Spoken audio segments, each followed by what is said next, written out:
மக்கள் தங்களுடைய வீடுகளிலிருந்து தப்பி ஓடி இருக்கிறார்கள். டெல் அவீவ் ஜெருசலத்தினுடைய அந்த நெடுஞ்சாலை என்பது மிகப்பெரிய டிராபிக் ஜாமால ஸ்தம்பித்து போய் இருக்கிறது. வாகனங்களில் தப்பிக்க முடியாமல் ஆயிரக்கணக்கான வாகனங்களை விட்டுவிட்டு வெறுங்காலோடு ஓடக்கூடிய அளவிற்கான சூழல் என்பது உருவாகி இருக்கிறது.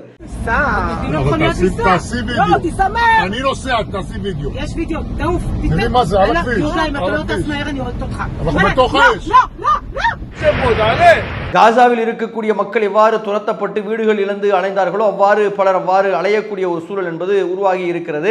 பாலஸ்தீனத்தில் இருக்கக்கூடிய மக்கள் இன்னும் சிரமப்பட்டு கொண்டுதான் இருக்கிறார்கள். பச்சிளம் குழந்தைகள் இன்னும் கஷ்டப்பட்டு கொண்டுதான் இருக்கிறது.